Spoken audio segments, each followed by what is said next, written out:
¿Qué tal? El día de hoy vamos a explorar de forma diferente el mito.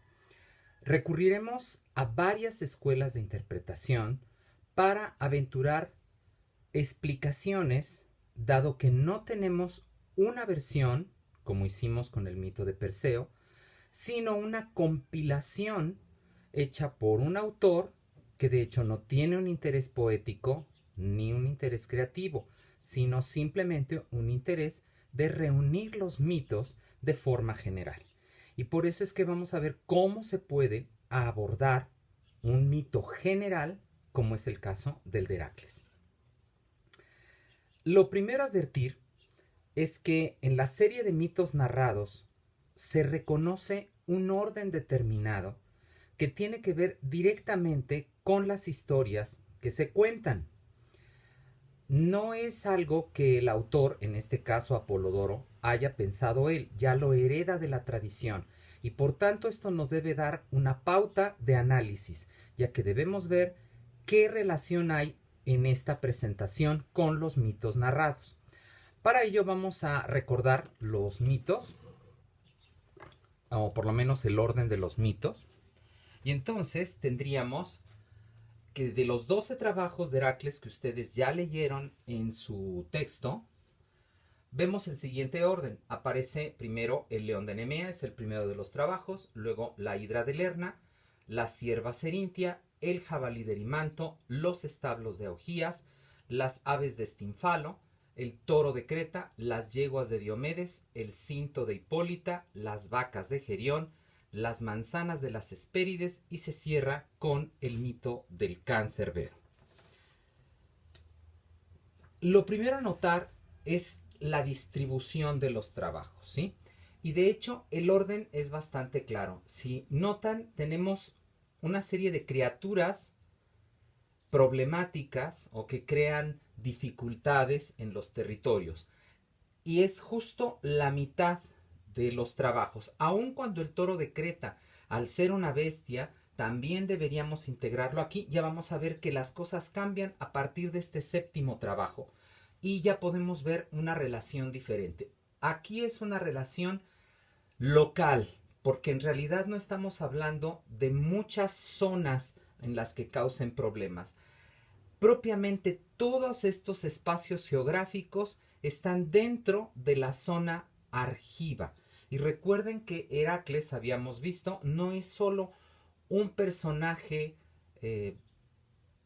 exclusivo de una zona, es panhelénico, es un héroe panhelénico, pero curiosamente sus orígenes están relacionados directamente con la zona del Argólide.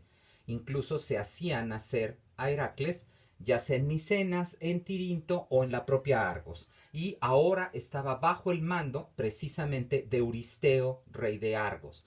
Entonces hay pues una relación. Nemea, Lerna son zonas claramente argivas.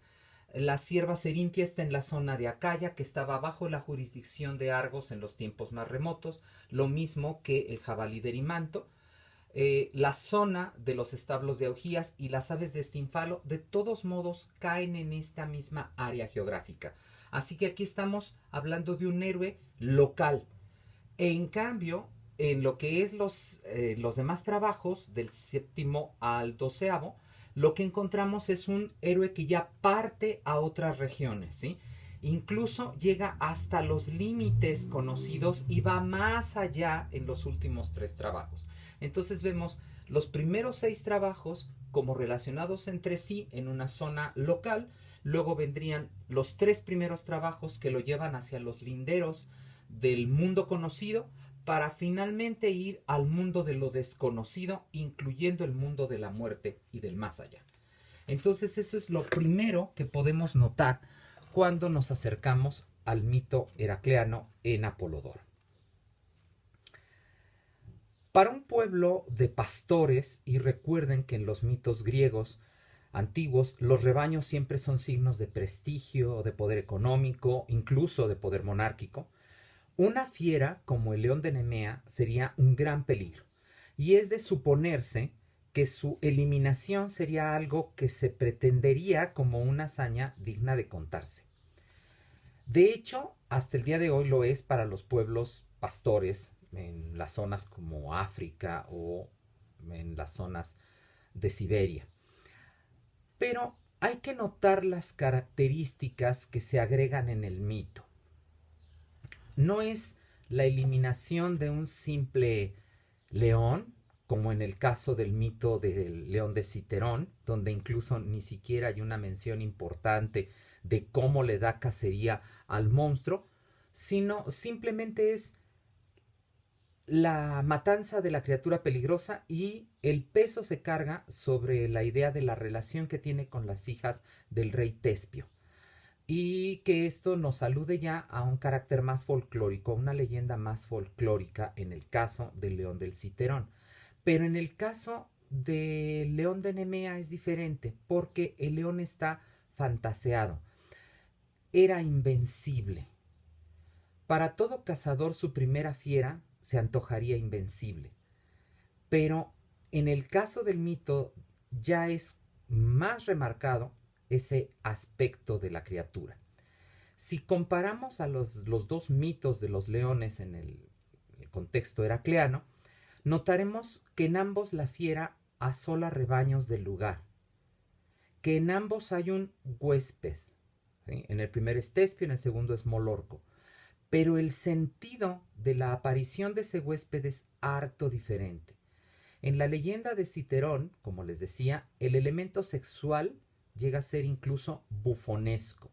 Es propio del entorno del folclore.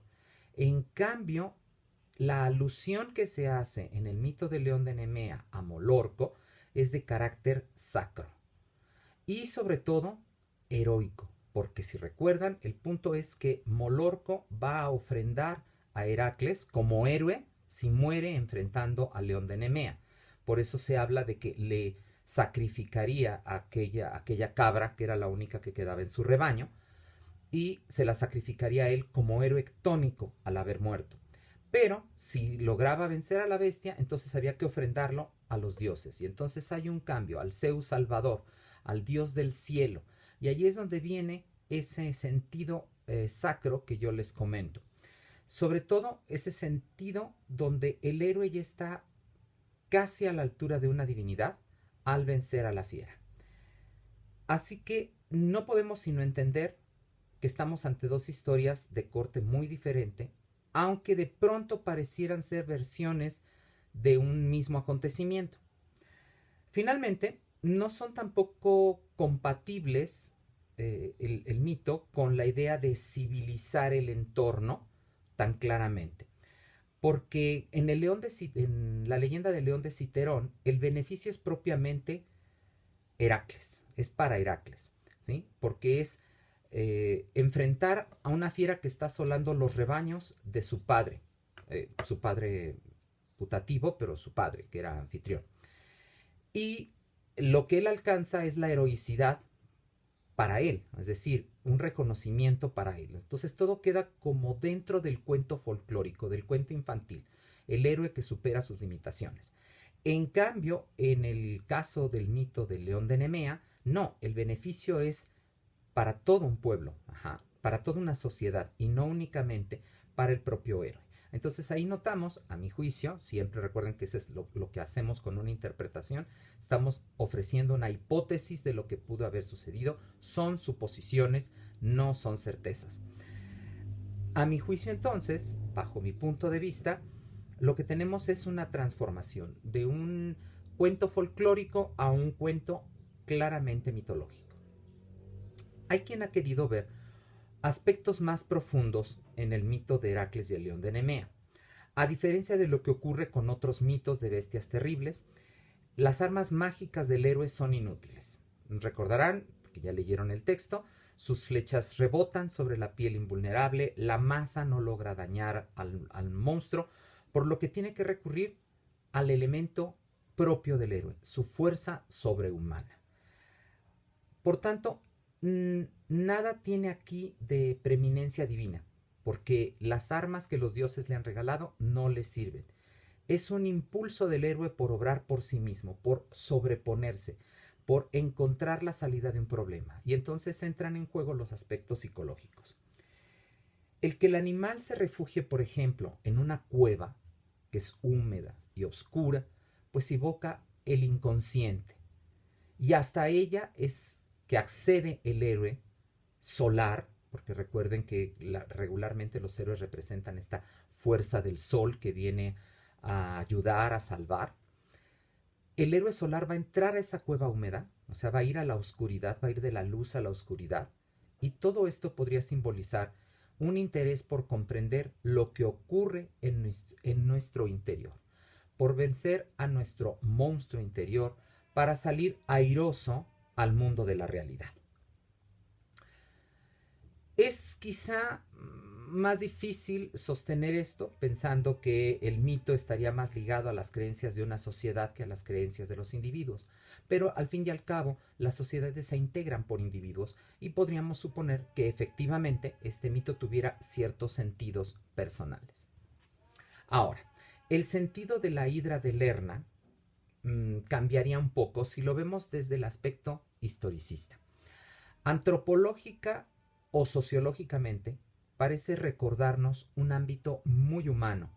Lerna era una especie de pantano que se extendía hacia el sur del Argólide y que era uno de los pocos reductos de agua dulce que había en el lugar, porque la zona argólida sufría sequías de manera constante. Incluso había mitos que nos hablaban sobre esto como producto de la cólera de Poseidón, que estaba frustrado porque había perdido el patronazgo de la zona ante Hera.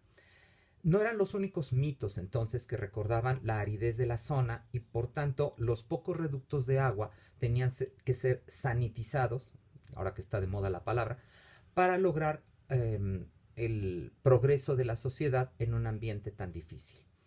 No es de extrañar que Heracles forme parte de esos mitos que recuerdan tal vez un tiempo en que algunos mejoraron el entorno mediante el drenaje y la limpieza de aquella laguna o lago. El carácter venenoso de la sierpe de agua bien podría recordar la pestilencia del lugar. Al matarla, todo esto quedaba salvado. Y es una posible interpretación historicista que no está de más aclarar o mencionar como posible. Pero también se podría interpretar desde otro punto de vista. La bestia, según nos cuenta el mito, fue criada por Hera, quien la auxilia incluso al momento de enfrentarse con Heracles, al enviarle un cangrejo, que de luego formará la constelación de Cáncer. Así que la diosa madre y la serpiente marina no pueden dejarse de lado como una relación intrínseca.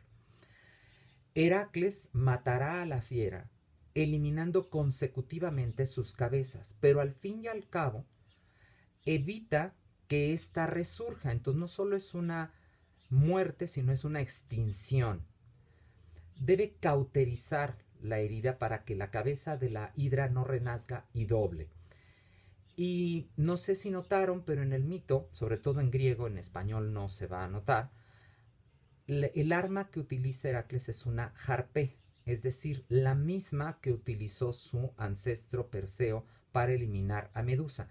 Y por tanto, la serpiente marina, la diosa, Medusa, vuelve todo a girar sobre la misma interpretación o sobre una posible interpretación con ciertas connotaciones genéricas que ya habíamos visto para el mito de Perseo. Psicológicamente, un monstruo que parece no ser sino inmortal, que se reproduce conforme lo atacamos, resulta una imagen de los miedos que el ser humano debe enfrentar, porque pareciera que entre más combatimos nuestros miedos, más peligrosos se vuelven. Por ello, la salida, que es muy difícil de encontrar, se recurre al sentido folclórico, la astucia. Porque cuando el héroe la enfrenta, Heracles lucha directamente con la fiera, la decapita, pero ve que ésta se reproduce más.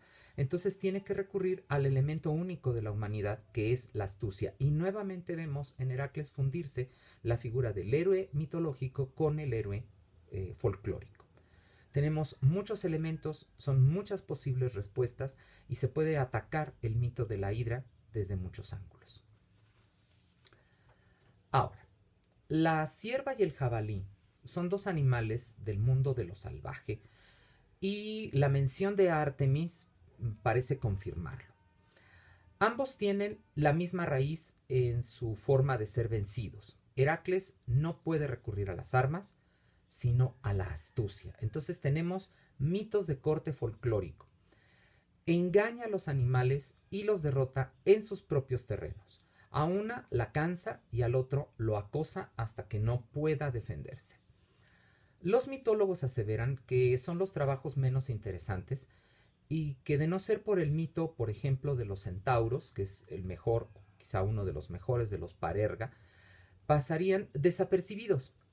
Yo estoy de acuerdo en parte, al menos, porque creo que el ciclo de Heracles no es una masa informe de leyendas, como les venía diciendo al principio. Es un conglomerado muy lógico de mitos que tienen un objetivo final, como ya expondré al final de la clase. Los centauros y su eliminación tienen una razón de ser en este apartado, es decir, no están desligados. El parerga es precisamente eso, un trabajo paralelo, aledaño al trabajo principal. Por tanto, no podemos desligarlo y decir, es que es una influencia o metieron aquí el mito para hacer más interesante la tonta cacería del jabalí. No, en realidad tendría que haber una relación y por eso habría que atenderla. Ellos, los centauros, son el epítome de lo salvaje. Recuerdan en su forma equina a las bestias. Y como vamos a ver, nuevamente hay una relación con Hera en el mito. Así que es nuevamente la presencia de la diosa que está transformando a lo humano, al hombre sencillo, al hombre común, en un héroe. Artemis es prácticamente una versión juvenil de Hera. Y esto no lo digo yo, aparece en muchas obras y muchos investigadores lo sostienen. Tanto el mito como el rito de Artemis y Hera se vinculan. De ahí que la relación con la sierva y la diosa, en el sentido genérico del término, es decir, la deidad femenina, siguen reflejando este aspecto femenino, este aspecto de lo atrayente aunque sea salvaje. El jabalí, como cerdo, es otra criatura ligada a la simbología de lo femenino. Es lo salvaje temible. Así que vencerlos es domesticar la parte peligrosamente atractiva que tiene lo salvaje. No solo lo femenino, sino lo salvaje. La naturaleza misma es una domeñación de la naturaleza. Pero el jabalí, como también los centauros, son lo masculino ligado a esa feminidad agresiva. Y por tanto, es extirpar de los hombres eso que los bestializa. Matar al centauro, como apoderarse del jabalí, es controlar la brutalidad masculina, que los griegos entendían estaba ligada con sus relaciones con la mujer. Por ello es que se escoge que sea Heracles, el héroe masculino por antonomasia, el que elimine esta parte terrible de los varones.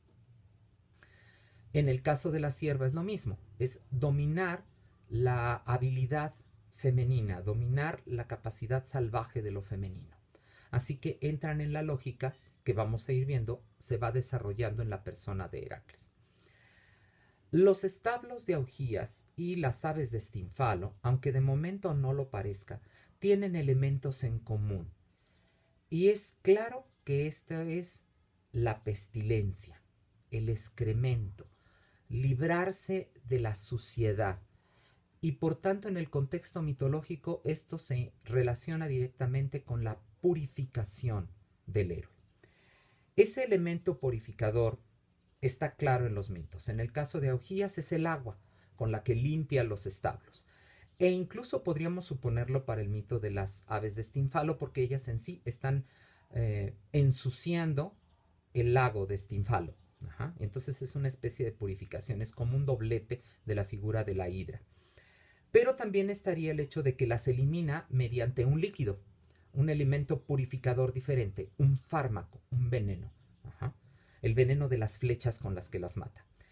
Ambos líquidos están también vinculados con la idea de la disolución de lo malo, porque no se olvide que los venenos son fármacos que curan o que matan, y en este caso la muerte es una purificación.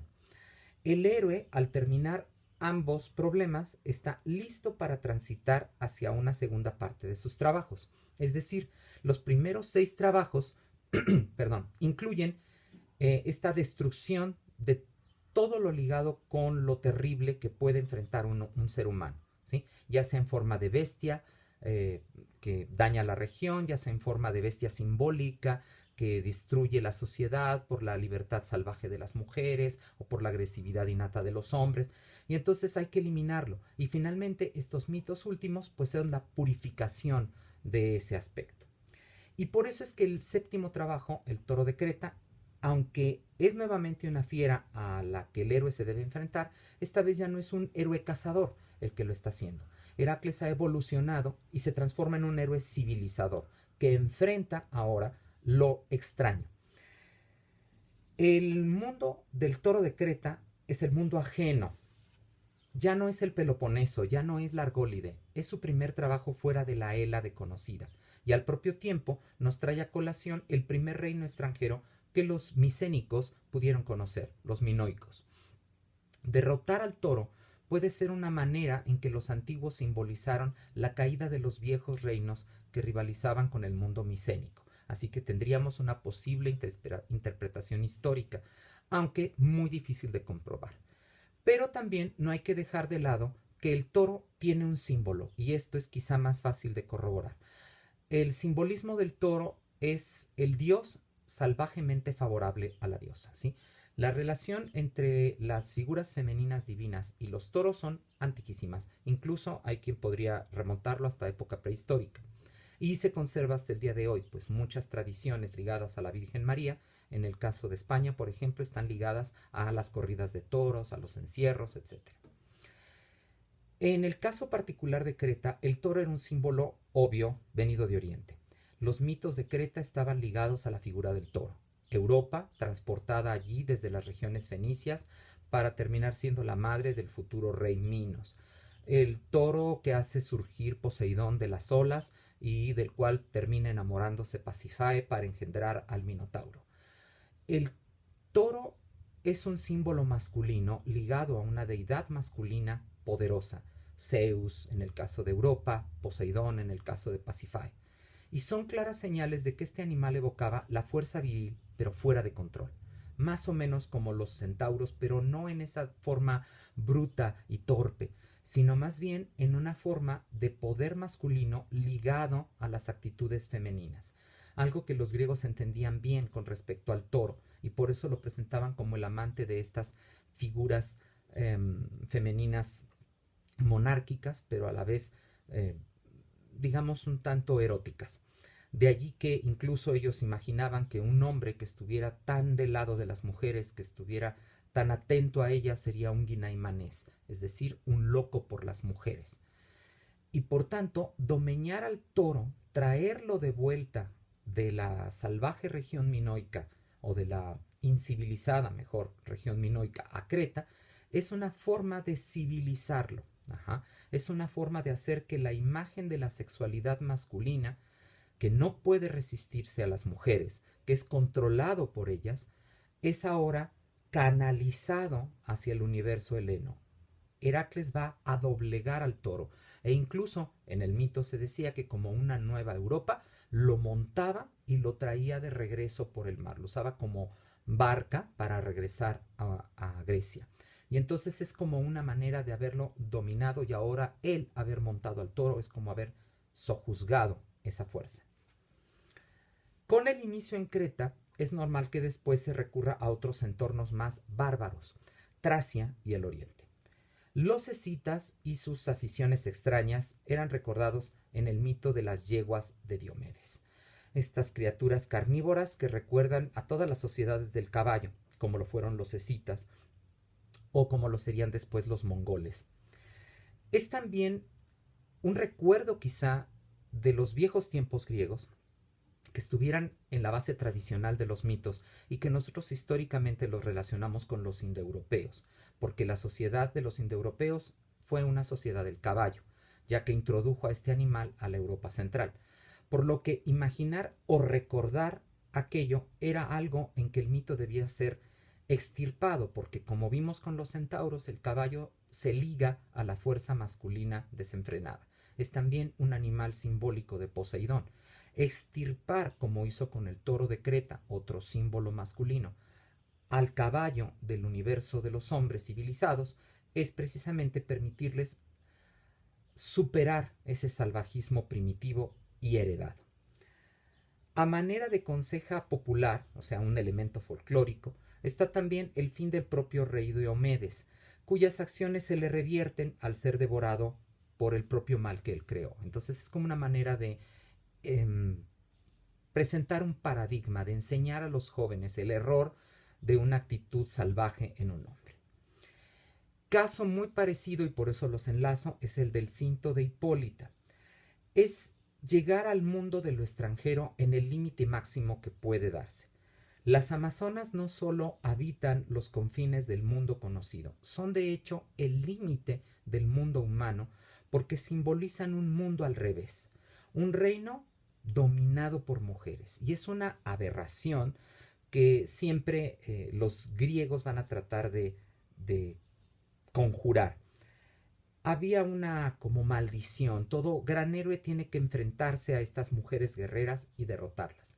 No solo lo hará Heracles, lo haría antes Belerofonte y lo haría después Teseo, e incluso podríamos agregar a Aquiles. Y era un mito tan en la mente de los antiguos griegos que incluso Alejandro Magno lo retomará e incluso también Pompeyo lo retomará. La amazona es la hembra no sumisa en ninguna de sus actitudes, puesto que no solo es la guerrera, es también agresivamente sexual, ¿sí? La amazona es ninfómana en los mitos griegos. Arrancarle el cinturón a Hipólita simbólicamente es violarla, domeñarla en su actitud erótica salvaje, y con ello se destruye su poder beligerante. De hecho, una vez que la amazona es doblegada sexualmente, entonces retoma su papel de mujer. Y esta es una idea que ronda en la cabeza de los hombres de siempre, ¿sí? Incluso hasta el día de hoy, cuando una mujer se torna agresiva o exige sus derechos, es, ay, lo que le falta es que... Entonces es esta clara idea psicológica que se percibe en el mito.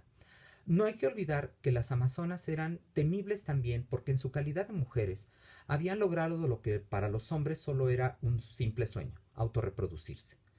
Por lo que se conseguiría eso que tanto maldecía Hesiodo, que los hijos se parecieran a sus madres porque solo serían hijos de ellas. Y que se ejemplifica muy bien en el mito de Hipólito. De igual manera, matar a las amazonas es quitar nuevamente a la diosa su parte femenina agresiva, temible. Entonces es ligarse con los mitos ya vistos de Medusa o en el caso de los de Heracles con la hidra de Lerna, con la corza o cierva Cerintia, etc. Los Parerga, en este último mito de Hipólita, reafirman esta tendencia de civilizar lo extraño. Recuerden que está ligado con la salvación de Sione y la muerte de un padre traidor, de un rey salvaje, entonces Laomedonte, que incluso vemos a Hesione con su doblete terrible del monstruo, de la ballena o monstruo cetáceo que elimina Heracles. Y rescatan otro aspecto de los bárbaros que no se había mencionado, que es la actitud taimada, la desconfianza que debe haber para con el extranjero. Y esto es algo que el mito de Laomedonte con Heracles deja muy en claro. Por lo que el héroe civilizador acaba con Laomedonte, con ese bárbaro taimado, y termina por implantar un nuevo orden que llegará a Troya, porque deja vivo a Príamo, que va a llevar a Troya a un nuevo nivel. No han dejado de ser salvajes, todavía tendrán que venir los griegos a terminar de conquistarlos para civilizarlos, pero de Laomedonte a Príamo hay una gran diferencia. Los bébrices, que ya recordaremos después cuando veamos a los argonautas, también son parte de estos pueblos salvajes, semicivilizados que se unen en los Parerga de Heracles. Los reyes de estos pueblos no son monstruosos como los centauros, pero sí son brutales, y aparecen en las personas de Migdón o de Sarpedón en el caso del mito heracleano. Este último, Sarpedón, hijo del también veleidoso Poseidón. Entonces es esta masculinidad desbordada que tiende a lo salvaje, que tiende a lo barbárico y que el verdadero hombre, el verdadero héroe civilizado va a conjurar. Viendo esto nos quedarían solo los últimos 3 trabajos. La tercera y última parte de los viajes de Heracles la constituyen los tres trabajos finales. Hecho hombre, vuelto héroe civilizador, ahora debe demostrar que es un semidios, un héroe verdaderamente. Las vacas de Gerión, las manzanas de las Hespérides y el cancerbero no son sino enfrentamientos con lo otro, pero divino, a fin de alcanzar lo divino. Algunos mitólogos sugieren que el orden no es adecuado, ya que el mito del jardín de las Hespérides nos recuerda un paraíso terrenal y la inmortalidad, pero yo creo que no es fortuito que se presente este y luego el mito del cancerbero, porque sería el verdadero final del héroe. Las vacas de Gerión, que es un hijo de Medusa, bueno, un nieto más bien de Medusa, se hallan en los confines del mundo conocido. Heracles debe recorrer el orbe, llegar al sol e incluso ir más allá del sol, lo que ya implica que esa tierra más allá de la luz solar es la tierra de los muertos, es la tierra del otro por antonomasia, que sería el dios. Vencer a ese triple monstruo y robar sus rojos rebaños está en consonancia con el robo de las también esplendentes manzanas, que son los frutos en el jardín de Hera, y nuevamente aparece la diosa, porque es ella quien lo ha traído hasta aquí, quien lo ha llevado de mortal a héroe y ahora lo va a convertir en dios, por lo que terminará enfrentando a la muerte, que es el último trabajo, el perro de las tres cabezas, a quien saca del Hades. Es vencer a la muerte y regresar con la muerte. Entonces es una resurrección simbólica la que se menciona en este mito. Hasta aquí concluyeron los famosos trabajos de Heracles, no su vida, como podrían haberse dado cuenta si revisaron un poco más de Apolodoro. Sin embargo, creo que hay que hacer un alto y reconocer qué tipo de mito es el del héroe, en esta visión global que les decía. Heracles se ha convertido de héroe local en una figura panhelénica más importante, ir del héroe folclórico al héroe mitológico. Y esto es muy destacado en este mito conglomerado que presenta Apolodoro, porque conjuga la historia con la fantasía, con la proyección psicológica del hombre, con la búsqueda de la humanidad, y por eso es que el mito de Heracles es tan importante. En los primeros trabajos, como les decía, es el gran matamonstruos, es el gran cazador. Luego es el gran civilizador. Aun cuando esto ya se nota desde la eliminación de las plagas que arrasan los campos griegos, como librar las rutas comerciales de villanos, como sería el caso de Diomedes o de otros trabajos menores en los Parerga, hasta convertirse en el gran conquistador que pacifica el orbe y lleva lo helénico hasta las costas orientales de un termodonte amazónico. Asimismo, si notaron en muchos de estos mitos, Heracles tiene relaciones sexuales y va dejando hijos por todos lados. Expande la semilla en todos los puntos del globo, confeccionando así la idea de un padre de la raza helénica. Todo ello lo va a conformar como el héroe, y por ello se le premia con la inmortalidad, representada en su conquista de la muerte en los trabajos finales. Matar al habitante del occidente, Gerión, o atrapar a la muerte encarnada en Cerbero y traerla a la luz, son simbolismos claros de la resurrección. No obstante, es el jardín de las Hespérides y sus pomas sagradas las que hacen entender que Heracles debió alcanzar la inmortalidad en este punto de su leyenda, y que tal inmortalidad le es entregada por la dueña del jardín, Hera, la diosa, que lo ha llevado de ser hombre, a llevar a héroe, precisamente porque es su gloria. Después de tantos trabajos y de tantas aventuras, cualquiera pensaría que Heracles se va a retirar a vivir una vida descansada, pero no es así.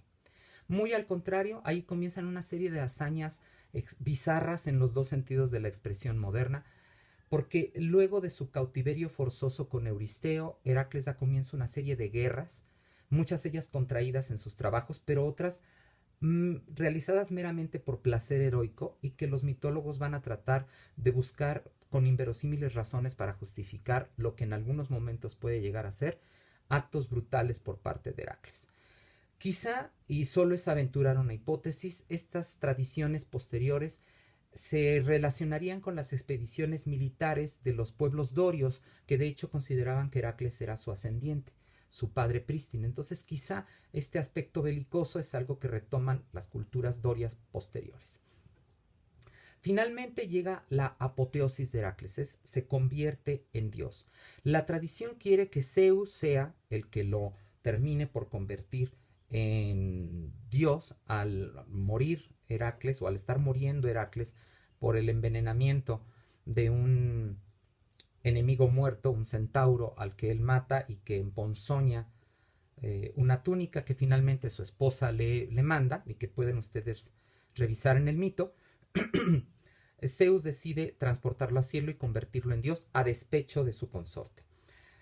Lo cierto es que, como vimos, la diosa es la que convierte al hombre en héroe y al héroe en dios, porque el mito contaba que incluso era ahija a Heracles, en un extraño ritual donde un adulto era adoptado por una mujer y tenía que pasar entre las piernas de ella como en un parto simbólico, y esto es lo que supuestamente ocurre con Heracles.